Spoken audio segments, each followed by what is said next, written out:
ઉત્તરાયણમાં પતંગ ચગાવવાની મજા ક્યારેક મોતની સજા બની જતી હોય છે. ઉત્તરાયણના એક સપ્તાહ પહેલા જ વડોદરામાં એક કરુણ ઘટના બની છે. પતંગ ચગાવતી વખતે વીજ વાયરને અડી જતા 13 વર્ષના તરુણનું કરુણ મોત થયું છે.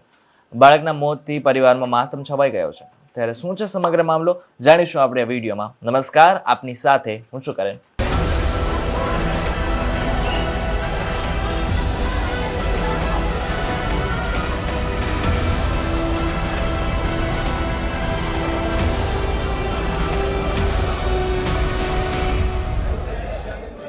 ઉત્તરાયણ પર દર વર્ષે પતંગ ચગાવતા ધાબા પરથી પડી જતા કે પતંગની દોરીથી ઘણા લોકોને ગંભીર ઈજા કે મોત થવાની ઘટનાઓ બનતી હોય છે.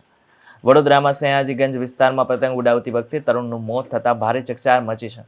તમને જણાવી દઈએ કે સયાજીગંજ વિસ્તારમાં રહેતો 13 વર્ષીય બાળક પિયુષ ચૌહાણ ઘરના છાપરા પર પતંગ ઉડાવી રહ્યો હતો. તે સમયે પિયુષનો હાથ નજીકથી પસાર થતા વીજ વાયર નડી જતા જબરદસ્ત વીજ કરંટ લાગ્યો હતો. આ ઘટના બાદ બાળકને તાત્કાલિક સારવાર માટે સયાજી હોસ્પિટલ લઈ જવાયો હતો.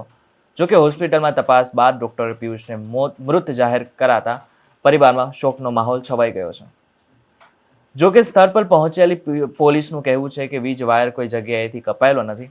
ખરેખર વીજ કરંટ લાગ્યો છે કે અન્ય કોઈ કારણ છે તે અંગે સ્પષ્ટતા કરવા માટે FSLની મદદ લેવામાં આવી છે. તેમજ PM થયા બાદ મોતનું ચોક્કસ કારણ બહાર આવશે.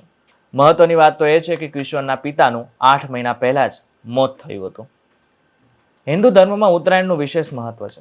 ઉત્તરાયણના તહેવારે આકાશ પતંગોથી ઉભરાઈ જાય છે. જોકે પતંગ ઉડાવવાની મજા કેટલીક વખત મોતની સજા પણ બની જતી હોય છે. ઘણી વખત પતંગ ઉડાવતી વખતે એક ધાબા પરથી નીચે પડવાની ઘટનામાં ગંભીર ઈજા કે મોત થયાની ઘટનાઓ બને છે. તો ચાઇના દોરીથી પણ રસ્તે જતા લોકો કે વાહન ચાલકો અને પક્ષીઓના ગળા કપાઈ જવાની ઘટનાઓ બને છે. ત્યારે આ ઘટના બનતા પરિવારમાં શોકનો માહોલ છે. ત્યારે અમે નિર્ભય ન્યૂઝ આગ્રહ કરીએ છીએ કે આ પતંગની મજા ચોક્કસથી લો, પણ સાવધાની રાખીને. આ બાબતે તમારું શું કહેવું છે અમને કોમેન્ટ કરીને ચોક્કસથી જણાવશો. જો આ વિડીયો થકી તમને કોઈ માહિતી મળી હોય તો વિડીયોને લાઇક અને શેર જરૂરથી કરજો તથા અમારી ચેનલ નિર્ભય ન્યૂઝને સબસ્ક્રાઇબ કરવાનું ભૂલશો નહીં. આભાર.